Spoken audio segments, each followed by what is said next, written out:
Hello, we appreciate your company with Ahmed Shakil 5858. I am Ahmed Budnam.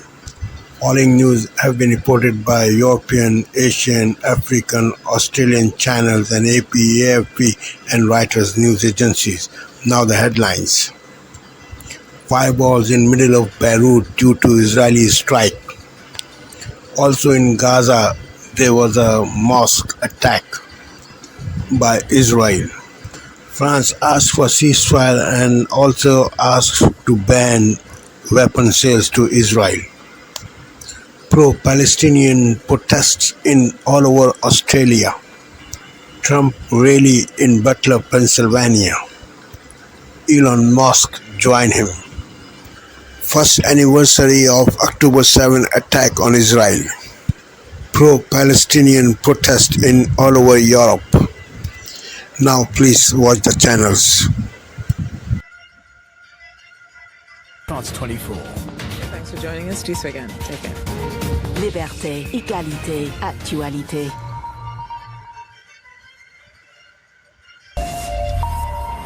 Welcome back to the programme. You're watching Daybreak here on France 24. Here are your headlines.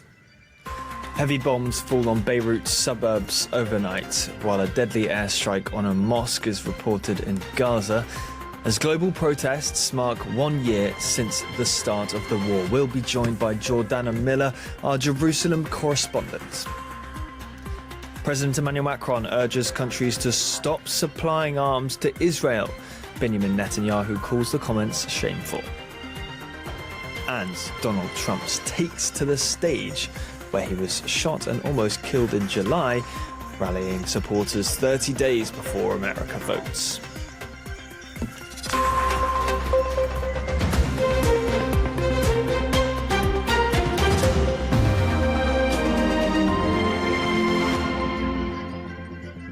Powerful explosions hit Beirut's southern suburbs overnight as Israel expanded its bombing campaign against Hezbollah. Thousands of residents are fleeing their homes, with local media calling it the worst night of violence so far. Meanwhile, the Israeli military said about 30 missiles crossed from Lebanon into Israeli territory, with some intercepted. And we can get the latest news now from Jordana Miller, who is our Jerusalem correspondent. Thanks for talking to me, Jordana. So what have you got for us in terms of Israel's military campaign in Lebanon to begin with?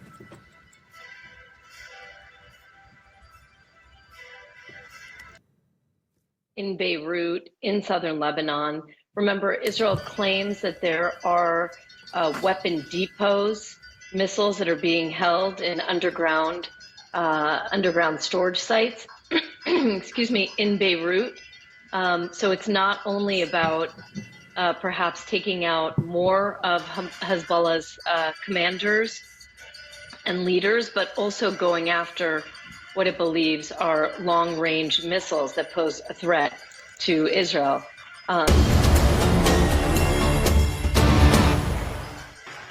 Addressing delegations from more than 80 states and governments, President Emmanuel Macron championed what he described as the values of the French-speaking world. He touched upon the conflicts in Ukraine and Gaza, calling for Ukraine's sovereignty to be protected and for a two-state solution in the Middle East. Macron also underlined the importance of protecting civilians in the French-speaking world and beyond. We carry within us those humanist values that call us to the side of all our brothers in the French-speaking world and elsewhere, to the need for assistance, and urge that the humanitarian space and the civilian population be protected everywhere and all the time. Earlier Friday, the President welcomed dozens of heads of state for the 19th Francophone Summit, which will continue at the Grand Palais on Saturday.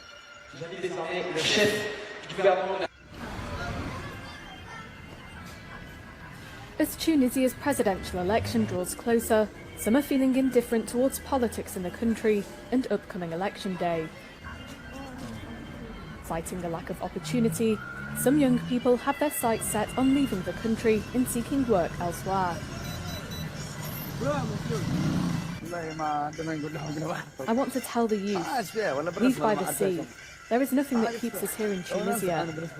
Even I, if I find an opportunity, I will go despite owning a truck. I have no future here. can I gather 50,000 dinars?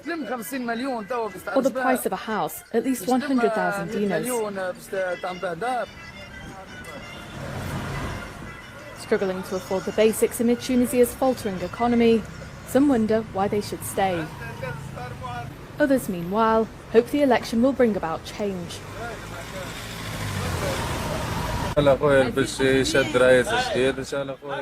hope that whoever wins the presidential elections will fix the country and pay attention to the youth, especially the high cost of living.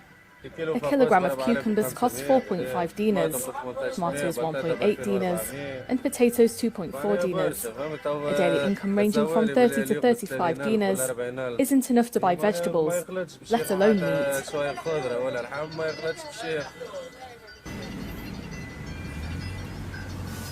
The election is set to take place on October the 6th. A piece of good news for Paul Pogba. After appealing to the Court of Arbitration for Sport, the France World Cup winner has had his 4-year ban for doping slashed to 18 months.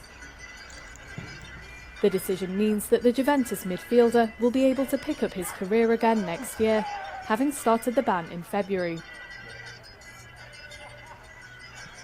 In August last year, the 31-year-old tested positive for testosterone.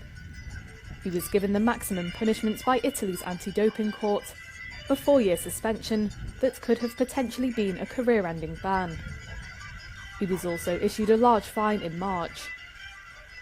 Following the reduction of the ban, Pogba said the nightmare is finally over and that he could now envision the day where he could once again pursue his dreams.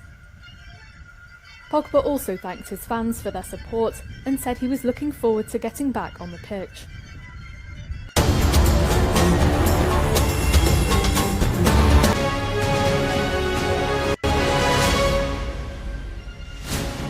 Hello, good morning everyone. It's 7 o'clock on today's programme as Israel prepares to mark a year since Hamas's surprise attack on October 7th. No let-up in the strikes by the IDF overnight. And in sport, the top three will win in the Premier League with Liverpool leading the way over Manchester City and Arsenal. It's Sunday, the 6th of October. At least 24 people are killed in Gaza in Israeli airstrikes on a mosque and school.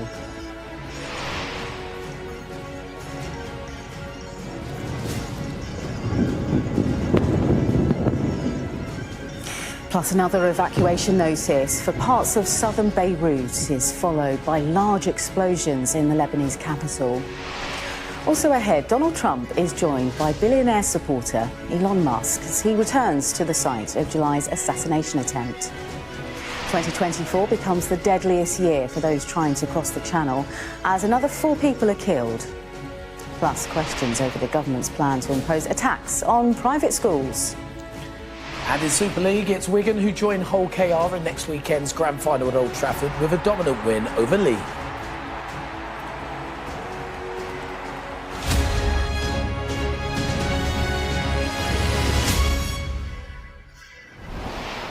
Hello everyone, good morning and thanks for joining us on The Breakfast Show.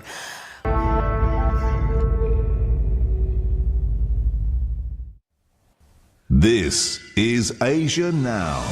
It's 2 p.m. in Singapore and Hong Kong, 11:30 in New Delhi and 1 o'clock in Jakarta. I'm Paul Singh. At this hour, an Israeli airstrike on the mosque in Gaza kills more than 20 people as fighting intensifies on Israel's northern border with Lebanon. Anti-war rallies break out across the world, thousands protesting the carnage in the Middle East as the Gaza war approaches its first anniversary. The leaders of China and North Korea pledge a new era of cooperation as they mark 75 years of diplomatic ties.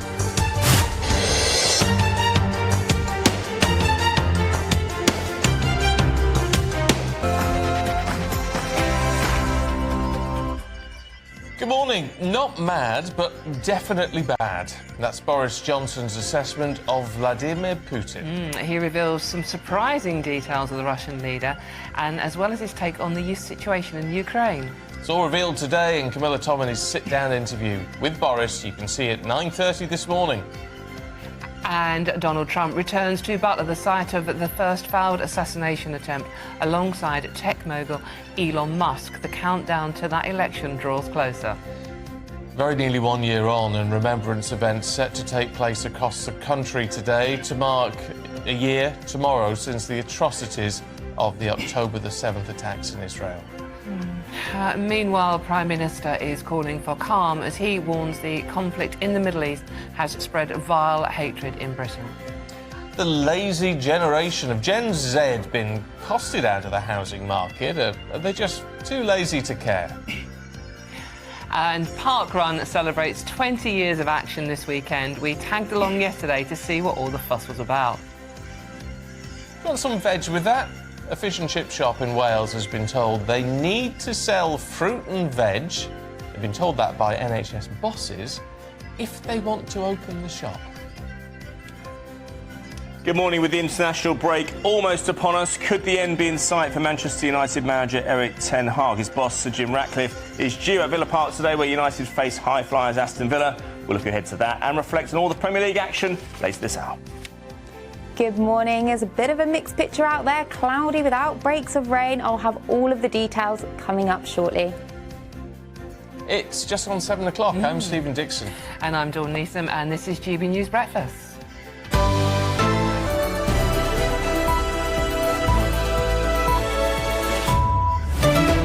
This is DW News live from Berlin. Israeli airstrikes hit Gaza. Israeli airstrikes hit Gaza, and the Hamas-run Gaza command centers, one in a former school and a former mosque. Fireballs light up the night sky as Israel expands its bombardment of Beirut, hitting the southern suburbs of the Lebanese capital. Israel ordered civilians to evacuate the area. And Donald Trump returns to Butler, Pennsylvania, the site where he narrowly survived in an assassination attempt in July.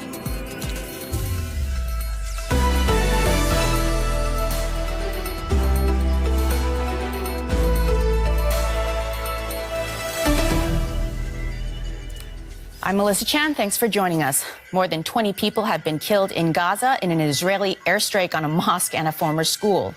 The Hamas-run Gaza media office said 93 other people were injured in the attack that took place early Sunday morning in the central town of Deir al-Balah. It said the school was being used to shelter displaced people. Israel says the two facilities were Hamas command centers. Meanwhile, Lebanon's capital, Beirut, has been rocked by more explosions as Israel presses ahead with its attacks against Hezbollah militants. The airstrikes come as Israel and the world prepare to mark the one-year anniversary of Hamas's terror attacks, which sparked Israel's military operations. Another night of powerful explosions in the southern suburbs of Lebanon's capital, Beirut. The blasts followed an Israeli military warning for residents to evacuate.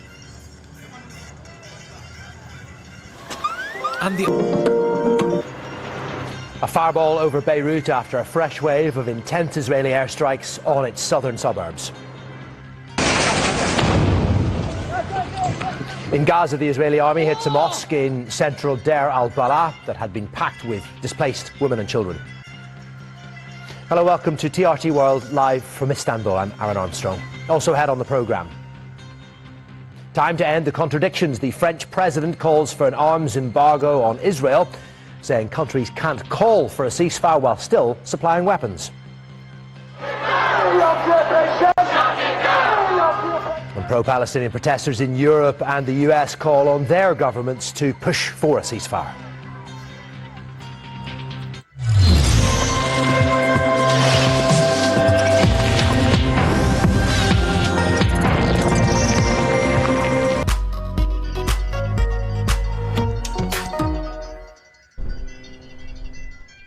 An Israeli strike on a refugee camp in northern Lebanon killed a Hamas official and his family, the militant group said in a statement. The early morning attack came a day after another Israeli airstrike cut off a main highway linking Lebanon with Syria, leaving two huge craters on either side of the road. Clashes between Israel and Hezbollah have been reported near the border.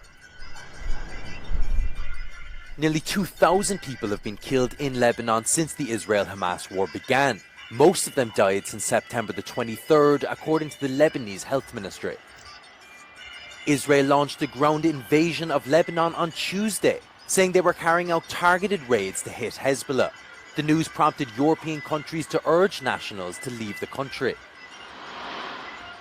The Netherlands became the latest to repatriate citizens as 185 people arrived at Eindhoven Air Base, including more than 100 Dutch citizens and their family members.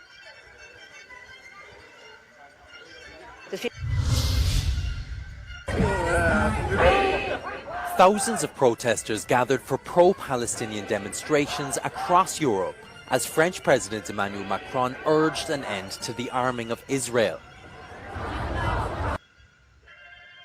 Israel has expanded its bombardment of Lebanon, striking new areas as it targets members of both Hezbollah and Hamas. While Hezbollah has kept up its attacks on northern Israel, saying it's fired rockets at an airbase near the city of Haifa. In southern Lebanon, the Israel Defense Forces say they hit a Hezbollah command center overnight, located in a mosque adjacent to the Salah Gundur hospital. For the first time in this conflict, Israel has hit Tripoli in northern Lebanon, reportedly killing an official from Hamas's military wing, his wife and 2 young daughters, in a drone strike.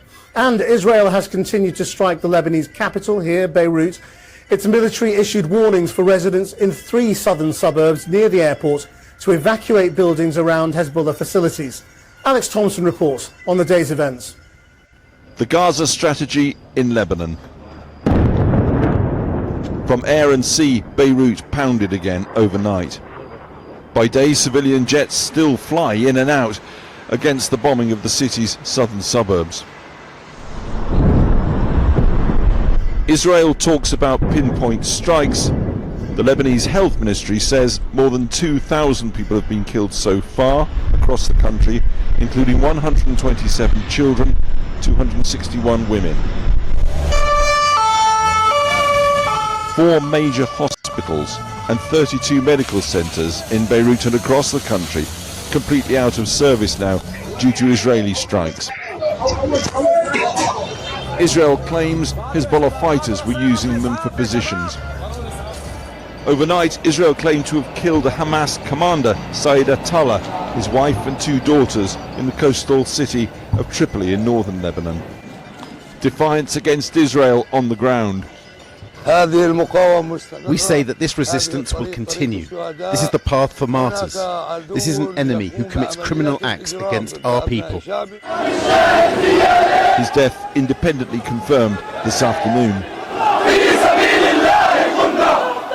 And then, of course, the funeral. The full guard of honour, along with the 2 children. All this as Hezbollah fired rockets towards the northern Israeli port of Haifa. Also in northern Israel, wildfires started by incoming Hezbollah fire.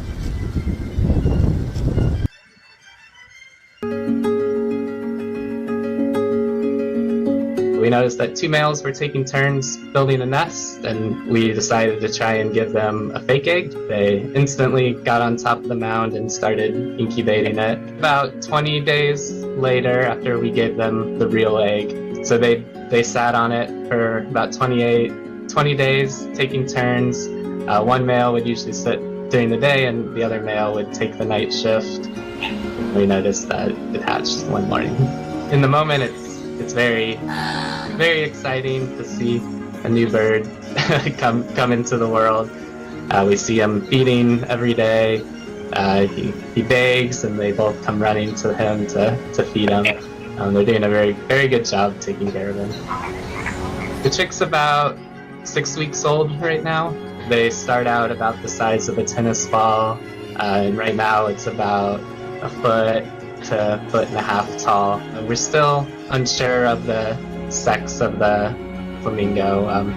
We wait till they're a little bit older, and then we'll draw some blood on them, figure out if it's a boy or a girl.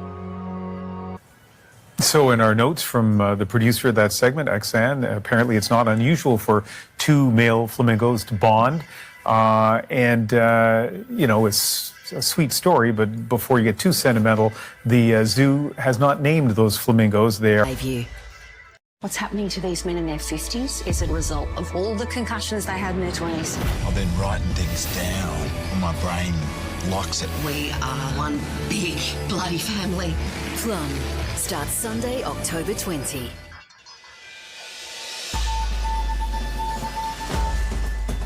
Five arrested and others warned by police for holding signs that could be deemed illegal at pro-Palestinian rallies in Melbourne and Sydney. We're asking people who attend our process to abide by the law. Yeah? We don't need the unnecessary distraction.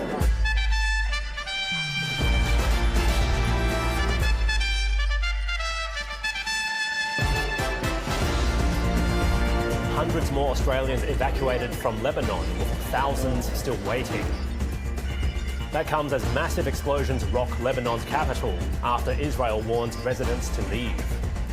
Here's Aiken, Koenig, Olivia Koenig!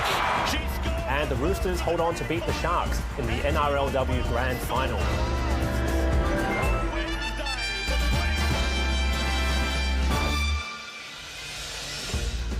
Hello and welcome to ABC News. I'm David Chow.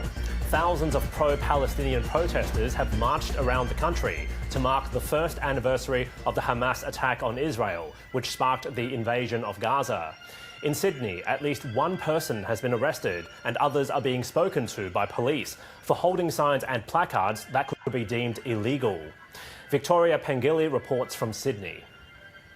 Well, thousands of protesters have taken to the streets in Sydney's CBD protesting the Israel-Gaza conflict. They've made their way through the CBD. They started in Hyde Park. Now, look, these have been largely peaceful protests. We've seen people from all sides of the community turn out here. We've seen lots of drum beating, flag waving and also chanting. Now, look, at least one person has been arrested and others have been spoken to for using or displaying flags or symbols from prescribed terrorist organisations. There is also a really large police presence out here. The riot squad is out in force. Helicopters are up in the air. Now, I spoke to one person earlier who was waving a yellow and green flag. They're the colours of the Hezbollah flag, which is a prescribed terrorist organisation if used to incite violence or hatred.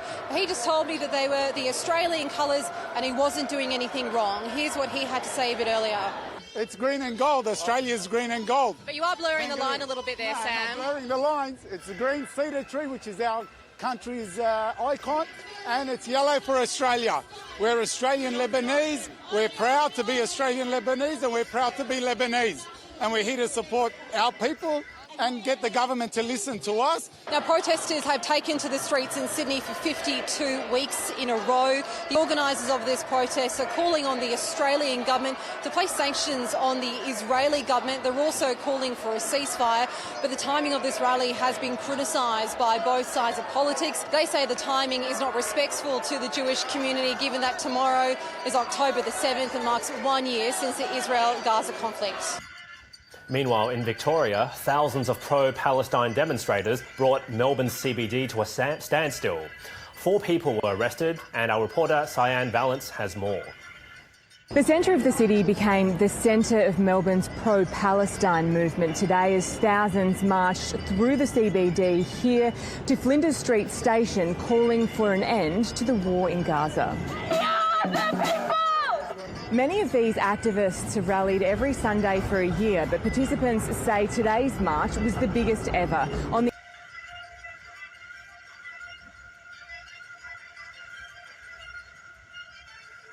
Thank you for sparing your precious time. This is Amir Shakil. Have a good life. Bye-bye.